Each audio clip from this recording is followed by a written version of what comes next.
Dios les bendiga, hermanos. Vamos a... Déjenme arreglo esto.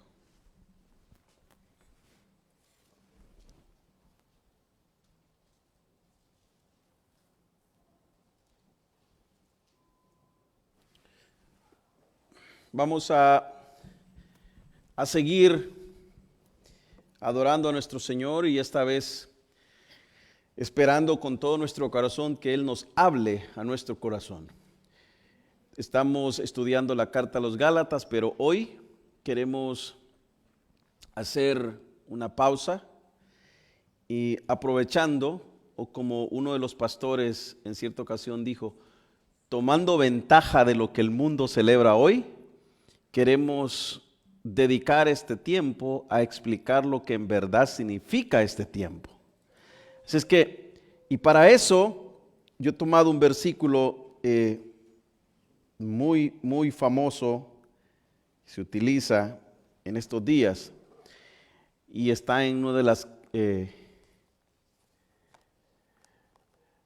los profetas menores, Miqueas. Vaya usted a Miqueas capítulo 5, versículo 2. Miqueas 5, 2. Cuando usted lo encuentre, hermanos, puede contestarme con un amén. Hermanos, el pastor Freddy hacía referencia al principio cuando estábamos leyendo que todos deberíamos gozarnos al leer las Sagradas Escrituras. Todos deberíamos leerla con ese entusiasmo, con esa alegría, no teniéndole pena, no teniéndole temor. Usted sabe, hermanos, cuántas familias, cuántas personas desearían tener el ejemplar que usted tiene en sus manos. Muchas familias. Y usted y yo tenemos el privilegio de tener este ejemplar tan maravilloso que es la palabra de Dios. Así es que, dicho esto, vamos a leer Miqueas, capítulo 5, versículo 2. Hay algunos hermanos que todavía lo estamos buscando, le vamos a hacer una esperita. Y si no, ahí tenemos la pantalla también, ahí lo puede buscar. Recuérdese que es de los profetas menores, no andará ya por Génesis buscándolo. Así es que lo leemos todos juntos, lo tenemos en la pantalla. Dice la palabra de Dios así como está escrita. Pero tú, Belén Efrata, pequeña para estar entre las familias de Judá, de ti me saldrá el que será Señor en Israel, y sus salidas son desde el principio, desde los días de la eternidad. Gracias, Señor, te damos por este privilegio que nos diste, que nos das y que nos seguirás dando. Gracias por tu palabra leída. Señor, esperamos que tu palabra haga rema en nuestras vidas, en nuestros corazones. Queremos que nos hables. En lo personal te ruego que me perdones. No soy digno de estar parado en este lugar. Abrir las Sagradas Escrituras, que es tu palabra, es tu mente, es tu deseo, eres tú hablando, Señor. Pero tú tuviste misericordia de este hombre inservible y nos llamaste con lazos de amor y nos pusiste en un lugar donde nos llamas tu familia, tu iglesia, tus hijos. En el nombre de Cristo Jesús, tu iglesia, tu familia, tus hijos, decimos amén. ¿Pueden sentarse, hermanos?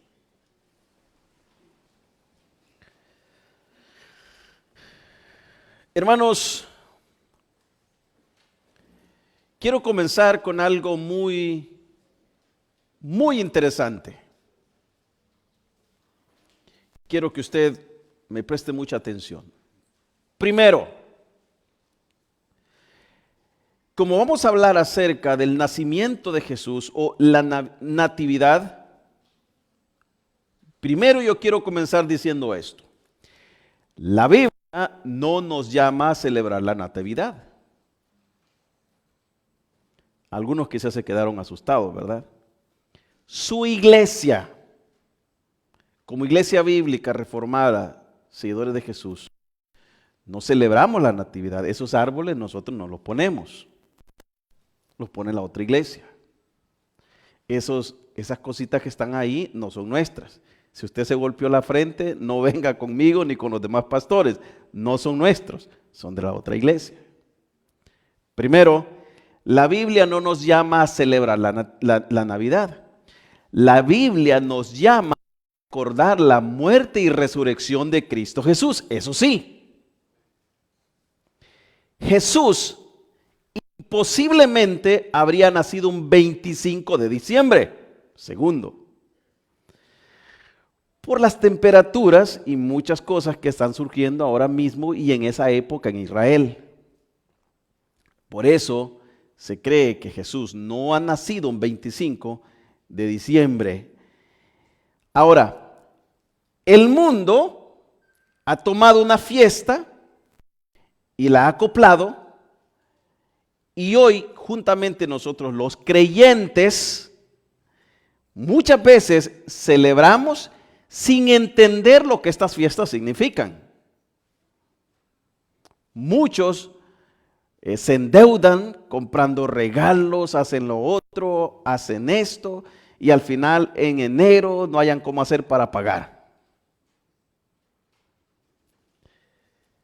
Y no digo que esto está mal.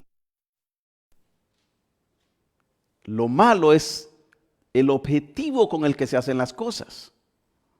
Ahora, y aunque en todo esto no hay una fecha exacta, la Biblia sí nos manda a alegrarnos en el nacimiento de Jesús. Eso sí, la Biblia nos manda a que nos alegremos en el nacimiento del Mesías, quien es visto y es el Salvador de nuestras vidas. Hermanos, este evento se celebra con gozo tanto en el Antiguo Testamento como en el Nuevo Testamento. De hecho, el nacimiento de Jesús no solo marca un evento más glorioso de la historia humana, sino que es el cumplimiento de una promesa eterna hecha por Dios, hablada por los profetas en el Antiguo Testamento. Es el cumplimiento de un plan eterno que los profetas anticiparon y los padres de la iglesia celebraron con gran asombro.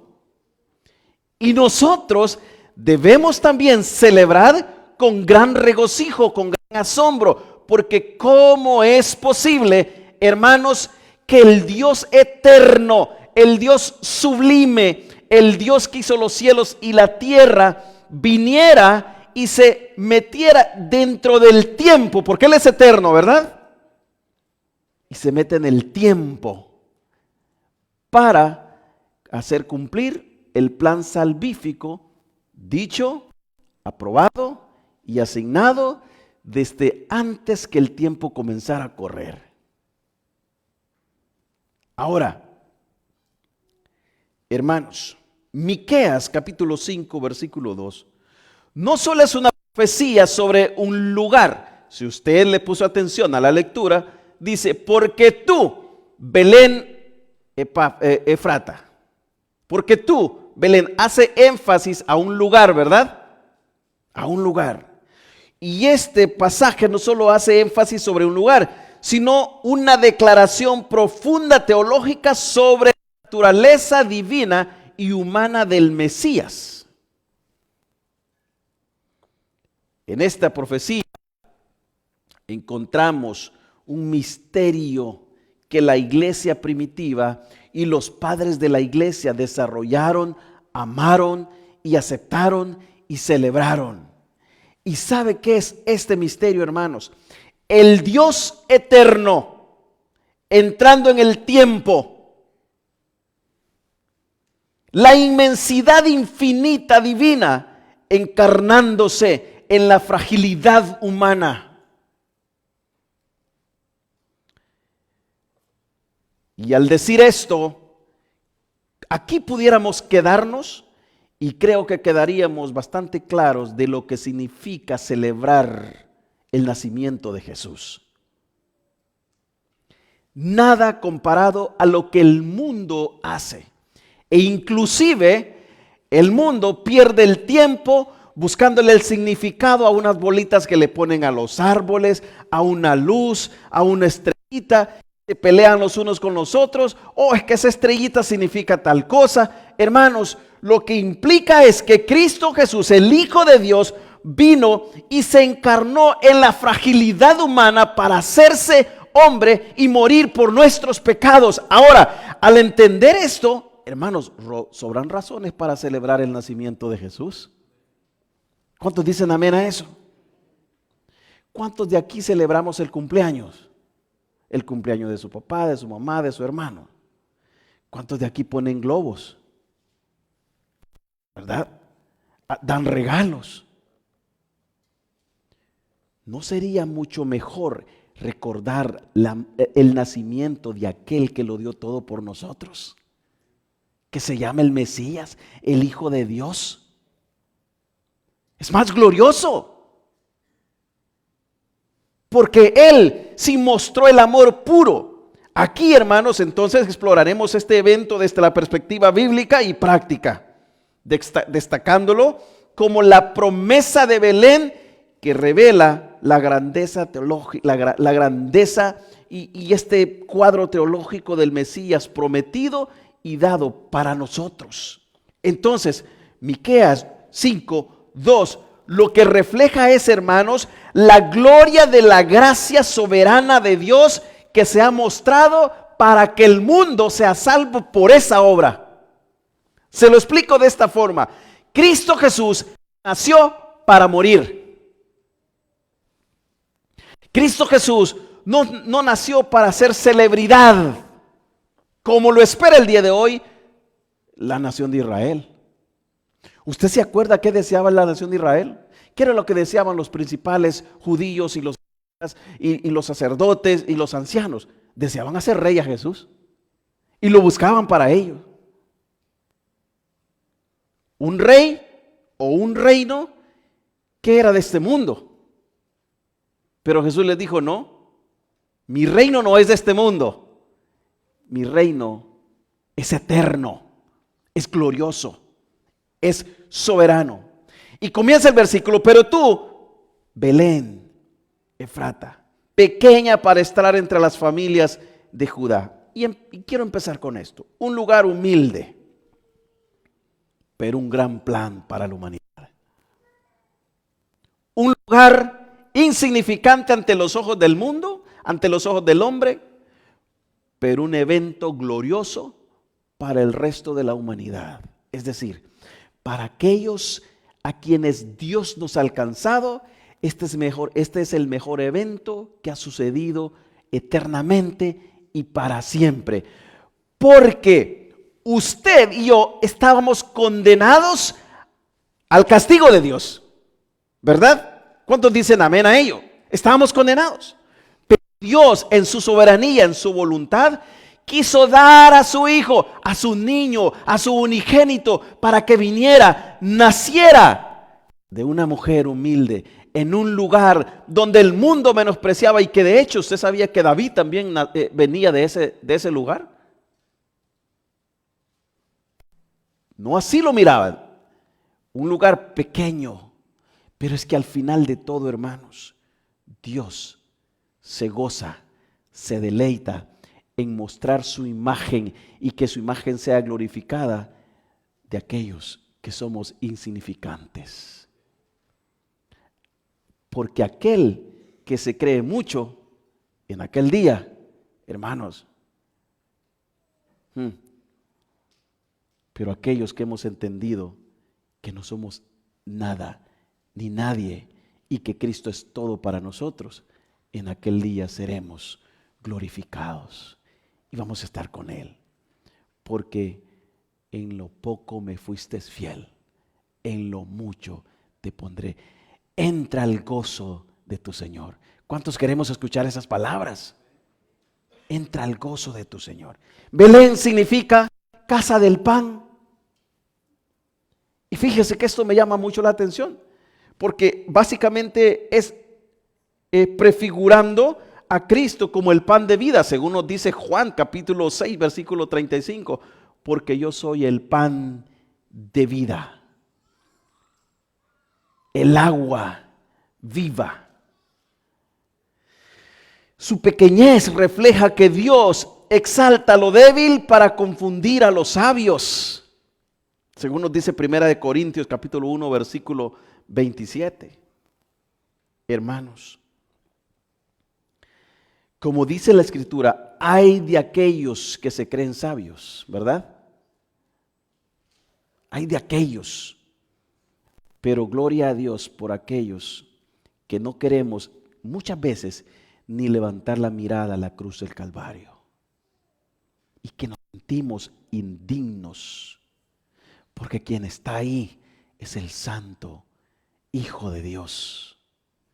Y nos sentimos tan insignificantes que ni siquiera queremos levantar nuestra mirada y mirar a Cristo Jesús crucificado, porque Él es tan santo, Él es tan glorioso, y al mirarme yo como pecador, me siento tan avergonzado, me siento tan bajo, porque Él es más glorioso de lo que nos podamos imaginar. Pero ¿sabe cuál es el detalle más grande? Que ese Dios todopoderoso puso a Cristo en la cruz, pero primero lo hizo niño.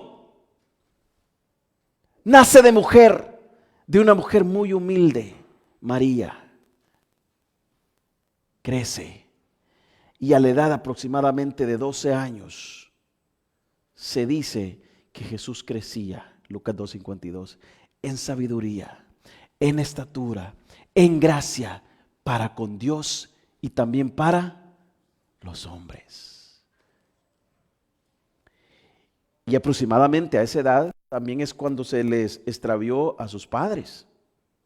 Y que Jesús hizo una de las declaraciones más gloriosas. Cuando sus padres regresaron y le preguntaron, ¿por qué nos has hecho esto? La respuesta de Jesús no fue, bueno, ustedes me dejaron. No fue eso, ¿verdad? Jesús les dijo, ¿no sabéis que en los negocios de mi Padre me es necesario estar? Hermanos, esto me eriza la piel. ¿Sabe por qué? ¿Cuántas veces nosotros cambiamos nuestras actividades, servicio? O cambiamos el servicio de la iglesia que no son relevantes. Pudiéramos decir como dijo Jesús, ¿no sabéis que en los negocios de mi Padre me es necesario? Y alguien una vez dijo, me lo digo a mí y luego se lo digo a usted. La palabra de Dios es para todos, para todos.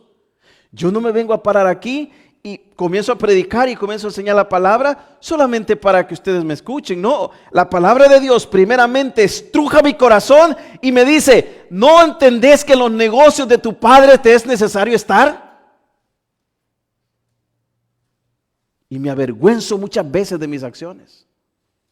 Y me avergüenzo muchas veces porque sé que debí estar en la casa de mi Padre y no estuve ahí. La gracia de Dios soberana. En su soberanía Dios escoge una aldea insignificante ante los ojos del mundo. Y quiero decirte esto, tú y yo muchas veces somos insignificantes ante los ojos del mundo.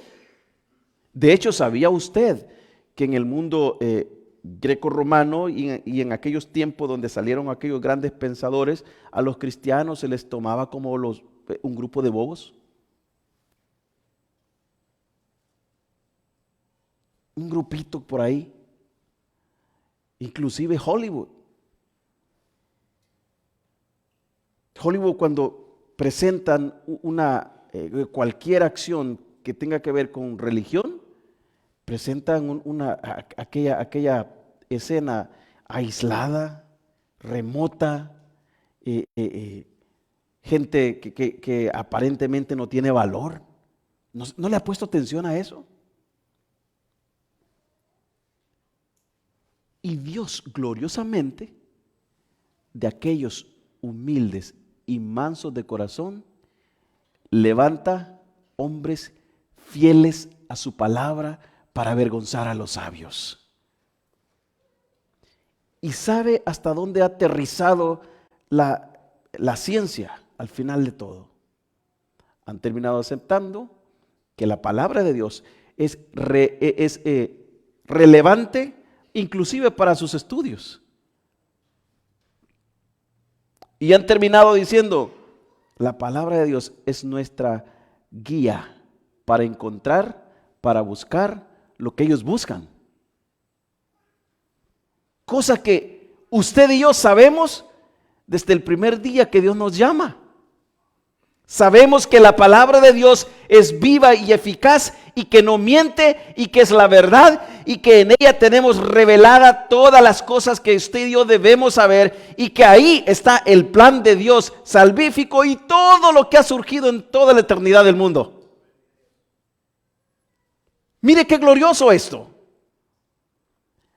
Hay unas palabras de Agustín de Hipona que me impresionan en su obra La ciudad de Dios, y él señala diciendo, en base a este versículo, el Dios omnipotente eligió lo insignificante para mostrar la salvación, para mostrar que la salvación no proviene de méritos humanos, sino de su gracia soberana. Es decir, Dios escogió un lugar pequeño para mostrar su soberanía y mostrarle al mundo que Él escoge a quien Él quiere, cuando Él quiere y donde Él quiere sacar. Usted y yo, hermanos, estamos aquí porque Él quiso, porque lo amó, porque lo trajo, porque lo salvó. Y es eso, hermanos, es motivo para celebrar que Cristo Jesús no está en una tumba, que nació, que creció, que murió, pero que ascendió y está con Dios en el reino de los cielos. Eso es glorioso. Entonces, primero, el plan perfecto de Dios es que Cristo Jesús naciera para morir. Para morir. Esta es la forma más gloriosa en la que usted y yo conocimos al Salvador. Usted y yo no conocimos al Salvador porque podíamos, porque entendíamos o porque queríamos. Entendimos y conocimos al Salvador porque Él nos trajo, Él nos despertó de nuestro letargo, Él nos despertó de nuestra muerte, Él nos dio vida y nos hizo conocerle. ¿Cómo no celebrar a Cristo Jesús? No un 25, no un 24, no diciembre, los 365 días del año. Y usted dirá, pastor, ¿y entonces por qué hoy usted trae una prédica en base a esto? Bueno, porque hay que hablar cómo el mundo celebra equivocadamente algo sin entender que el motivo principal es Cristo Jesús. El motivo principal es Cristo Jesús.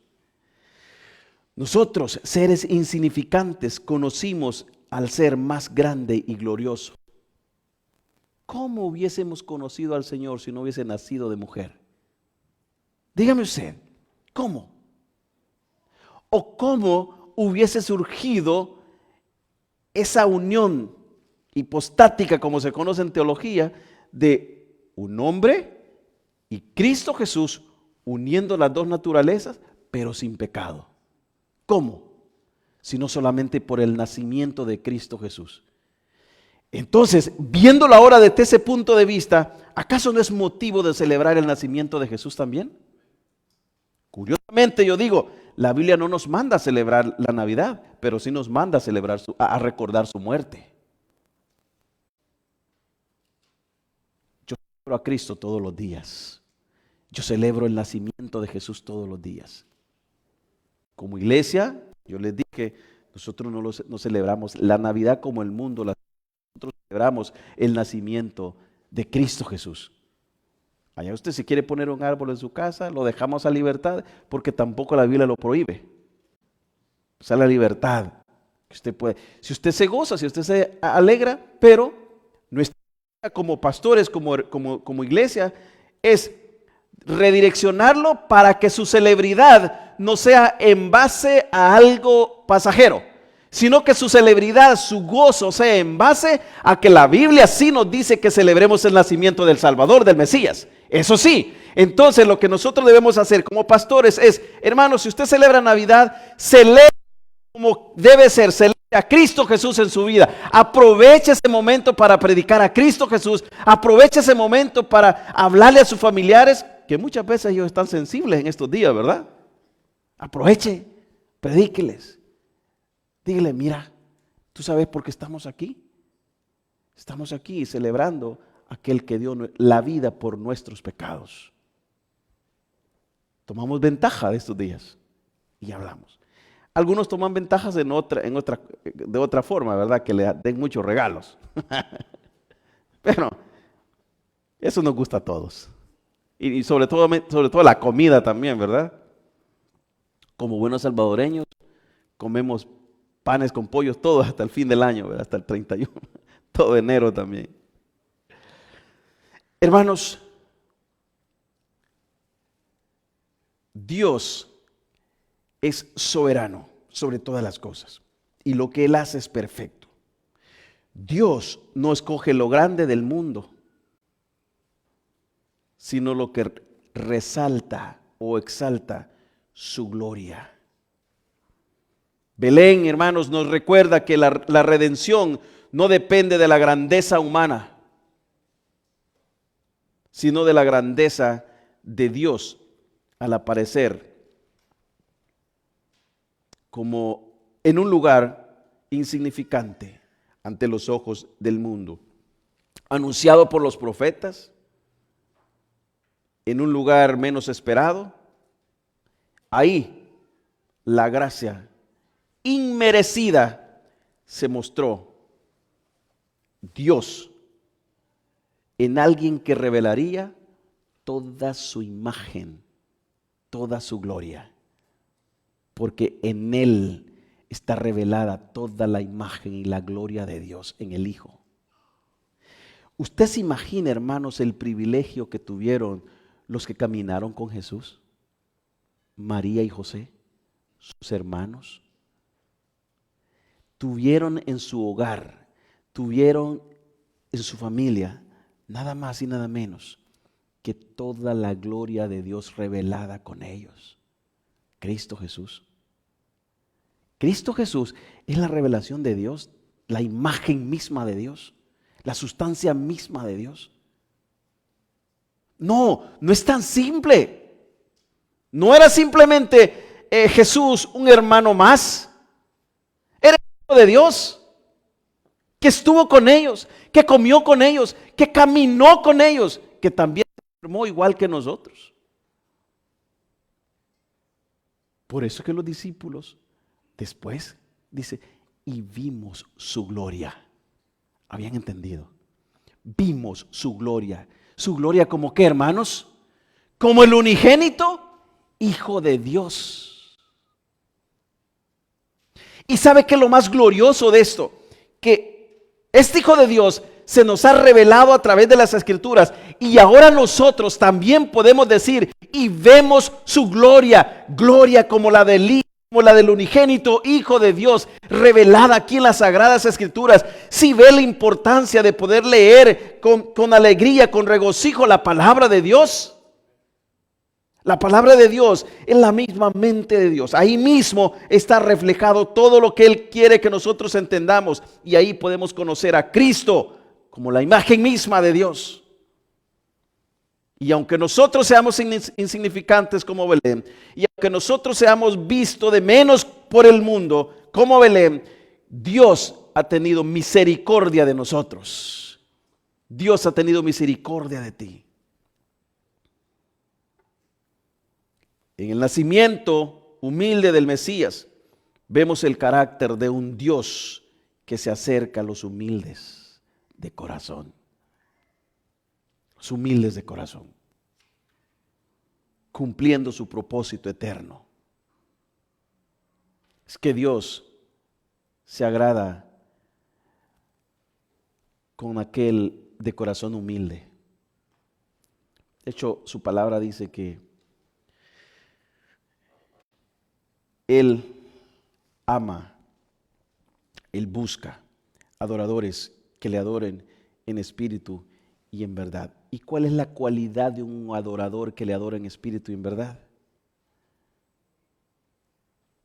Que no se quiere alabar a sí mismo, ¿verdad?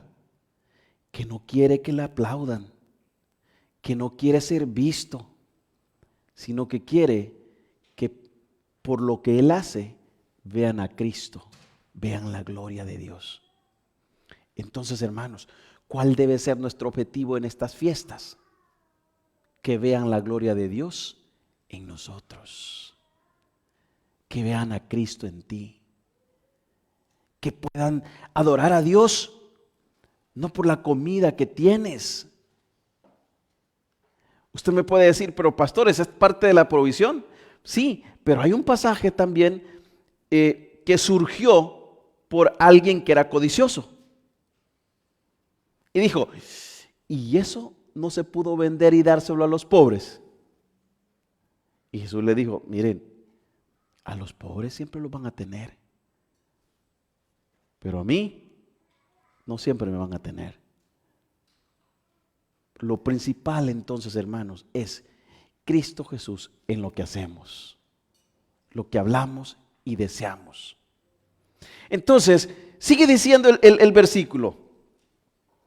De ti me saldrá el que será el Señor de Israel. Mire, y es que esto no lo entendieron los judíos. Porque cuando Jesús comienza su ministerio y cuando Jesús ya no es tan peculiar con los principales y comenzaron a perseguirles y comenzaban a querer escuchar algo para prenderlo y matarlo, y que de hecho mandaron testigos para que escucharan cada palabra que Jesús decía y que esto llegaran y lo acusaran para tomar eso como ocasión para poder acusarlo y matarlo. Y cuando decían, aquel hijo de José que viene de Belén, que viene de ese lugar, decían estos, y de ese lugar, ¿qué de bueno va a salir? ¿Se acuerdan? Y de ese lugar, ¿qué de bueno va a salir? Y dice en Miqueas 5:2, y de ti me saldrá el que será el Señor de Israel. No lo podían creer. Esta es una profecía en el Antiguo Testamento. Y sus salidas son desde el principio, desde los días de la eternidad. Mire qué glorioso termina diciendo el versículo. Es decir, lo que el versículo nos está diciendo aquí, en una profecía, es que Jesús vendría, nacería de mujer, pero Él es eterno. Él es eterno. Dice, desde los días de la eternidad. Es decir, cuando el tiempo no existía, antes que un cronómetro comenzara a marcar minutos, segundos, horas, días, Él ya existía. Es lo que nos dice Juan 1:1 al 3. ¿Se acuerdan? En el principio era el verbo, y el verbo era Dios, y el verbo era con Dios, y el verbo era Dios. Eterno. La naturaleza divina y humana del Mesías. Y de hecho la frase, sus salidas son desde los días de la eternidad, es una afirmación de la preexistencia de Cristo. Juan 1:1 al 3. Los padres como Anastasio, en sobre la encarnación del Verbo, explicaron que esta eternidad muestra que el Mesías no solo sería hombre, sino que ya era Dios. Mire qué glorioso. Sería hombre ante los ojos de la humanidad, ante los ojos del hombre, pero Él ya era Dios eternamente y para siempre. Es decir, Dios mismo viene, se hace hombre, naciendo de mujer, para que entonces, por medio de la humanidad, usted y yo podamos tener acercamiento al otro lado que es eterno, que es el perfecto, que es la otra naturaleza de Jesús. En la humanidad, Jesús iba a pagar los pecados nuestros. En su naturaleza divina, Él podía acercarse al Padre porque era santo, era justo, era perfecto, era Dios. Y por esa razón, Él es nuestro intermediario porque nos entiende como hombre, pero también puede llegar a Dios, lo cual usted y yo sin Él no podíamos llegar. Y en esa naturaleza es que en la santa, en la justa, en la que no es humana, es que Dios nos declara justos a nosotros. Es por esa naturaleza que usted y yo somos justificados. Pero nuestra justificación debe ser castigada en la humanidad de Cristo Jesús, la cual vino a nacer de mujer.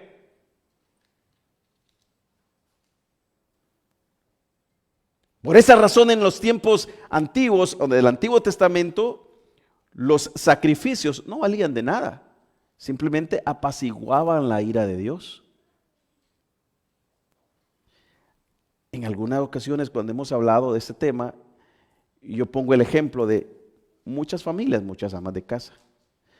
Cuando de repente le llama un familiar que usted ni cuenta se dio, viene de lejos y le dice: mira, voy a llegar a tu casa, pero fíjate que ya estoy cerca, llego casi en 45 minutos. Y usted, sabiendo que no esperaba ninguna visita, usted no ha hecho limpieza en su casa y todo lo demás, ¿verdad? ¿Qué es lo primero que usted no ha hecho? Limpieza. Y levanta la alfombra, tira todo ahí, levanta los sofás. Básicamente lo que Dios hacía con los sacrificios de los hombres en aquel entonces. Apaciguaba, pero con la mira de manifestarse en Cristo Jesús en los últimos días en su sacrificio, en el cual entonces sí exterminaría, quitaría por completo nuestros pecados y los pecados de los antepasados. Es decir, los que se salvaron antes que nosotros, antes de Jesús, se salvaron como cuando usted utiliza una tarjeta de crédito. ¿Qué es lo que pasa cuando usted va a una tienda y saca un artículo con la tarjeta de crédito? Usted no puede dormir. Bueno, yo no puedo dormir. Me siento en el sofá y no lo disfruto porque lo debo, hermano, ¿verdad? Y sabe que tiene que pagarlo. Sabe que tiene que pagarlo. Y cuando le llegue el tiempo de pagarlo, ¿qué va a pasar? Tiene que pagarlo. Aquellos se salvaron, pero alguien tenía que pagar. La ventaja que usted y yo tenemos hoy es que nosotros miramos en un hecho, creemos en un hecho ya realizado. Es decir, creemos en Jesús, en el que fue crucificado y que murió por nosotros. Y sabemos y entendemos que esa acción fue eficaz en nosotros. Y entendemos que nuestros pecados ahora no están ahí, sino que dice su palabra que Él los tomó, Él los agarró y los arrojó a lo más profundo de la mar y no se acuerda más. Entonces el apóstol Pablo, en base a eso, dijo: y es ahora que con Cristo estoy juntamente crucificado, mas ya no vivo yo, mas Cristo vive en mí. Gloria a Dios, hermanos, porque Cristo Jesús vino, nació para pagar nuestra deuda, la cual usted y yo debíamos, y nos limpia de todo pecado. Hay una alabanza que cantamos nosotros aquí, y esa dice: no hay argumento ni juicio en contra mía, porque Cristo Jesús vino a pagar esa deuda. Entonces, hermanos, este pasaje que tenemos aquí de este versículo es glorioso porque nos habla acerca de la profecía del Mesías, y que no solo sería hombre, sino que sería Dios encarnado. El misterio de la encarnación. De hecho, Cirilo de Alejandría afirma que el que es eterno se hizo tiempo para redimir al hombre atado al tiempo. El que es eterno. El que la palabra de Dios dice: porque para Él 1000 años son como un día. No existe el tiempo. Es más, yo te puedo decir esto: Para Dios no existe el tiempo como Él está con nosotros en este momento, como también Él puede estar en el huerto del Edén en este mismo momento. Porque Él es eterno. Y el tiempo no existe para Él, para nosotros. El tiempo existe. Entonces, con razón decía Cirilo de Alejandría, el que es eterno se hizo tiempo para redimir al hombre atado al tiempo. La unión hipostática de las dos naturalezas de Cristo, divina y humana, garantiza que Él es capaz de reconciliarnos con Dios como mediador y como perfecto. Como mediador por hombre y como perfección ante Dios. ¿Cuál es el deseo de Dios de todo ser humano? Sea santo y perfecto, ¿verdad? ¿Quién puede ser santo y perfecto aparte de Jesús? ¿Nadie? Nadie puede llegar a Dios si Cristo Jesús no lo lleva. Es más, usted y yo no podíamos llegar al Padre sin Cristo Jesús. Y es que existe una muralla enorme. Todos buscan al Dios poderoso. Todos buscan al Dios que todo lo puede, al Dios que todo lo da, al Dios que sana, al Dios que todos lo buscan. Y de esa forma. El problema es que cuando la gente, el pueblo, busca al Dios que todo lo puede, que todo lo sabe y que todo lo entiende, primero se topan con un Dios que es 3 veces santo. Y es ahí donde no pueden pasar. Hay un muro que divide el hombre de pecado y la santidad de Dios. Es necesario que un ser santo, sublime, salga del círculo, se haga como nosotros, nos tome y nos meta a esa santidad. Porque Él es santo, Él puede hacerlo, no nosotros. Él puede tomarnos y llevarnos ante el Padre, pero que el Padre vea a Cristo Jesús en nosotros. Y de esa forma es que somos declarados justos. Ese es quien vino a nacer. Para presentarnos al Padre, llevarnos a Él, uniendo las dos naturalezas con un propósito, que usted y yo podamos tener salvación. Porque no hay salvación fuera de Él. Dice su palabra, porque separados de mí, nada podéis hacer. ¿Por qué? Porque su naturaleza santa es la quien nos acerca al Padre. Y la naturaleza pecaminosa nuestra es la que nos aleja del Padre. Entonces es necesario que Él sea santo. La eternidad de Cristo nos asegura que la redención no es un acto contingente, sino una obra planificada desde antes de la fundación del mundo. Esto no surgió porque a Dios se le zafó de las manos y dijo, ups, fallaron. No, este es un plan de Dios soberano, el cual Él hizo, según nos dice Efesios capítulo 1, versículo 4. La encarnación muestra el compromiso de Dios de entrar en nuestra historia para redimirnos, para salvarnos y para perdonarnos. Punto número 3, el cumplimiento profético y la testificación de Cristo Jesús. La fidelidad de Dios al cumplir su promesa. ¿Acaso todo el Antiguo Testamento no está lleno de la promesa que vendría un Salvador? Todo el Antiguo Testamento. El Nuevo Testamento lo afirma. Mateos capítulo 2 versículo 1 al 6 confirma que Jesús nació en Belén cumpliendo la profecía. Esto, hermanos, subraya que la inmutabilidad de Dios y su control soberano sobre la historia es real, es viva.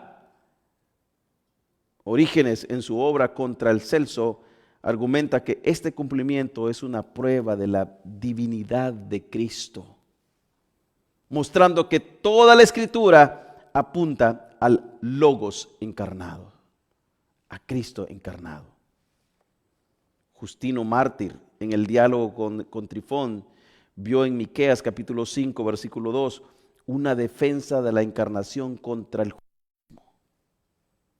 afirmando que este texto testifica que el Mesías sería tanto Dios como hombre. Tanto Dios como hombre. Ireneo de León destacó que el nacimiento en Belén conecta a Cristo con David, mostrando que el reinado era eterno, prometido, allá en 2 de Samuel, capítulo 7, versículo 16, en el Antiguo Testamento, y que se cumple en Cristo. Es decir, hermanos, la armonía entre la profecía del Antiguo Testamento y el cumplimiento en Cristo afirman esa unidad que ahora nosotros tenemos con Cristo Jesús, gracias a Él y gracias por las Escrituras. Los padres nos enseñan que este evento no solo fue histórico, sino que trascendental. Y este pasó, profundizó, cortó, pasó lo más duro de los corazones, haciendo así una unidad, una unión de lo vil, perdonado, a lo santo y aceptado por el Dios el Padre. Eso es lo que Cristo vino a hacer. Entendiendo este aspecto, hermanos, entonces sobran razones para celebrar el nacimiento de Jesús, porque el nacimiento de Jesús tuvo un propósito, y el nacimiento de Jesús, el propósito era reconciliar al hombre con Dios, reconciliarlo, porque estábamos enemistados, muertos. La respuesta del hombre a la natividad del Mesías debe ser adoración, obediencia, respeto y sobre todo sumisión. ¿Cuántos de aquí le llaman Señor al Señor? ¿Cuántos de aquí le llamamos Señor? ¿Sabe que un esclavo, cuando le decía Señor a su dueño, era porque le expresaba su rendición en totalidad a él?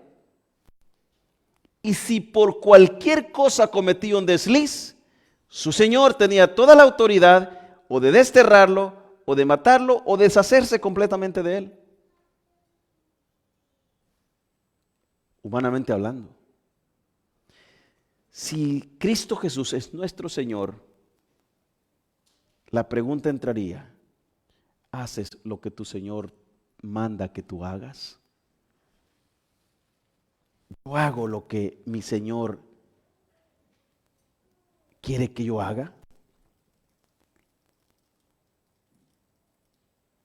Y aquí quiero aclarar un punto importante para nuestro aprendizaje. La idea de que los hombres que llevaron regalos a Jesús, ¿recuerdan? Hay una idea, argumentan, y muchos, inclusive nosotros, hablamos acerca de magos y decimos, y los magos que llevaron regalos al Señor. Y esta idea de que los magos llevaron regalos a Jesús, que eran magos, ha sido mal interpretada. La Biblia no los llama magos, en el sentido de hechiceros y practicantes de magia. El término que se utiliza en el texto griego original en Mateo capítulo 2, versículo 1, es magoi, que puede referirse a hombres sabios, astrólogos o sacerdotes provenientes del oriente, posiblemente Persia o Babilonia. Aquí básicamente se analiza más profundo si nos queremos meter. ¿Quiénes eran estos magois? Los magois eran conocidos en el mundo antiguo como sabios que estudiaban las estrellas, las ciencias y la religión. No eran magos en el sentido ocultista. Cuando nosotros muchas veces decimos, y los magos, obviamente lo primero que pensamos es que hacen magia, ¿verdad? No es eso, sino que probablemente eran consejeros reales o astrólogos de la corte en su lugar de origen. Como también la Biblia no dice que eran 3. La Biblia dice que le llevaron 3 regalos. La Biblia no menciona que eran 3. Este número se ha asumido porque trajeron 3 regalos: oro, incienso y mirra. Mateo 2:11. Sin embargo, el texto no especifica cuántos hombres llegaron a Belén. Pudo haber sido un grupo de 5, pero no. Fueron 3 regalos, eso sí. Muchas veces cuando usted y yo hacemos un regalo, su hijo no hace un regalo, su hija no hace un regalo, su esposa no hace un regalo, usted hace un regalo y usted lo da a nombre de la familia, ¿verdad? Y la otra familia no asume que una sola persona le dio ese regalo, asume que la familia le entregó un regalo. Y esa naturaleza básicamente de estos regalos, el oro, que en este entonces, hermanos, era un símbolo de realeza, lo que hace es afirmar y reconocer que Jesús es rey. Incienso se usaba en la adoración, simbolizando la divinidad de Cristo. Mire el último detalle que me llama mucho la atención, porque el tercer regalo, ¿cuál era, iglesia? Mirra. ¿Sabe para qué se utilizaba la mirra? Se utilizaba en la preparación de cuerpos para el entierro.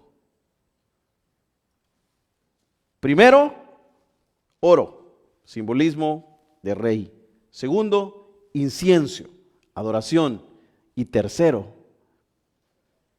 mirra, preparación para su cuerpo, que es exactamente lo que pasó con Cristo Jesús.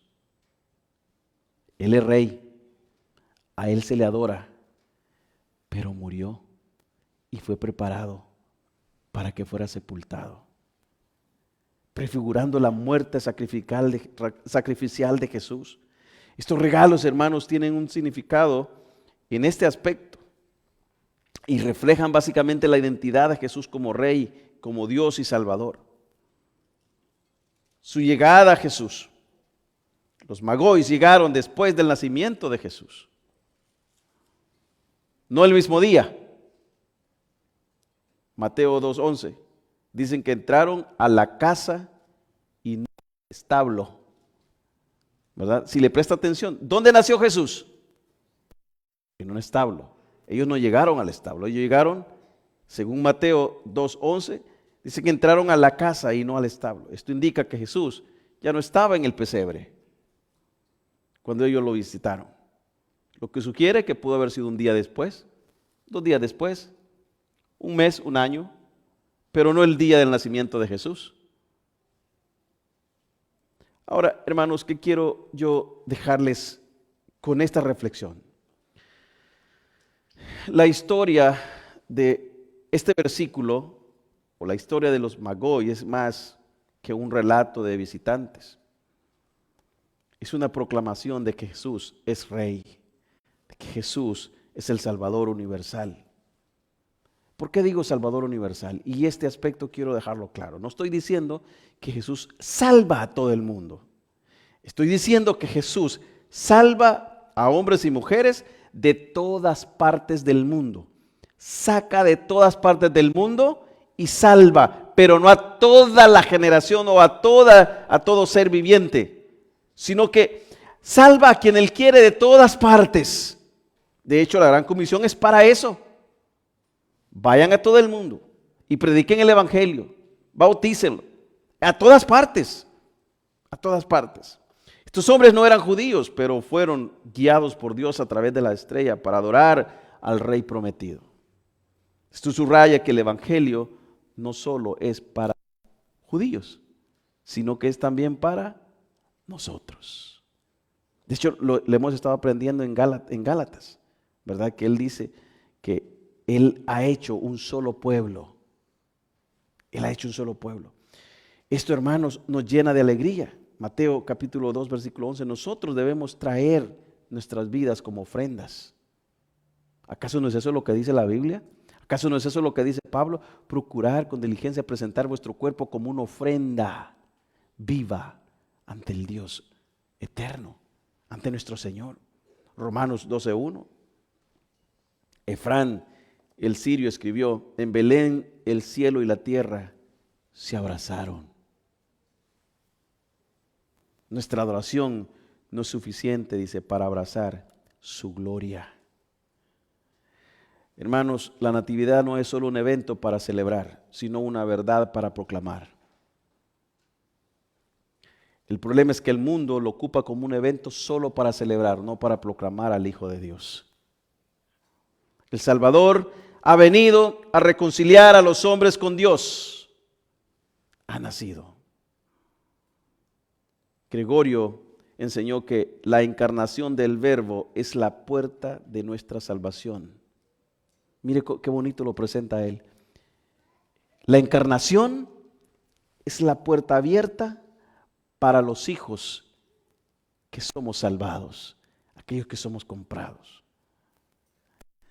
Nuestra respuesta debe ser, hermanos, esa respuesta asombrosa de nuestro Señor, en adoración y proclamación, reconociendo que la natividad es el cumplimiento del plan eterno de Dios, y la natividad se debe celebrar todos los días, todo el año, siempre, eternamente y para siempre, porque también, hermanos, en aquel día cuando estemos ante su presencia, celebraremos su gloria, amaremos su gloria, estaremos con Él y lo adoraremos eternamente y para siempre, amada iglesia.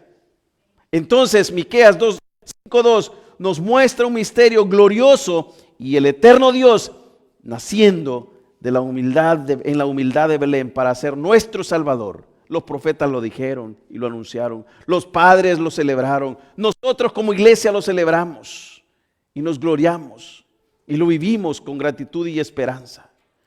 El cumplimiento de las profecías. Termino con las palabras del doctor R.C. Sproul, que él señala que el nacimiento de Jesús en Belén cumple las profecías del Antiguo Testamento como lo habla Miqueas. Y dice él que anunciaban la llegada de un gobernante eterno, que su origen era divino, no era terrenal. Y dice él, en su cumplimiento demuestra la fidelidad de Dios a sus promesas y la soberanía de su plan redentor. Para Sproul, la celebración de la Navidad era una oportunidad para reflexionar muchas veces en lo que también muchas veces olvidamos, el nacimiento del Mesías.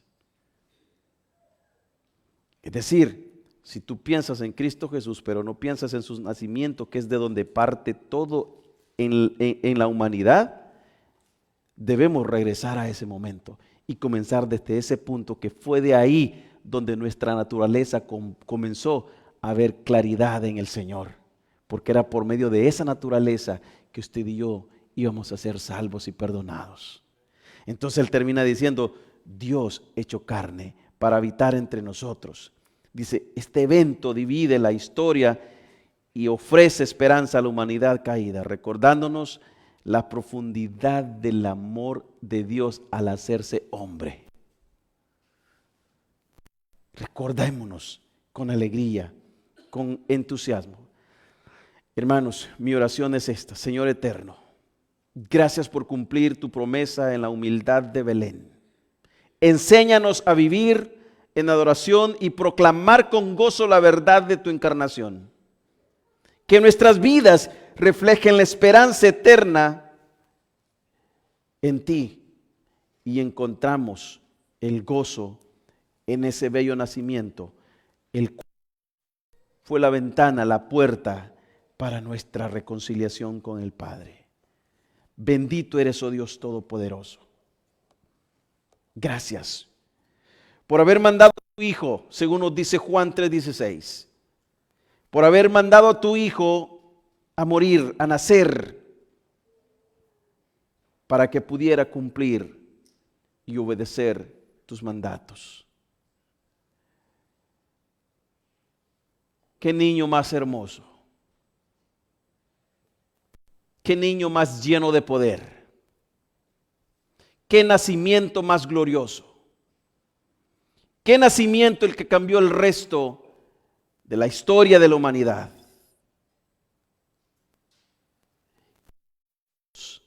Te vieron insignificante, te rechazaron en tu pueblo, en tu nación. Muchos hemos sido alcanzados, te miramos como el ser más glorioso, hermoso, eterno, bello, glorioso, exaltado hasta lo sumo, el cual se te dio un nombre que es sobre todo nombre, para que en ese nombre se doble toda rodilla y toda lengua confiese que tú eres el Hijo de Dios. Gracias. En el nombre de Cristo Jesús oramos. Amén y amén.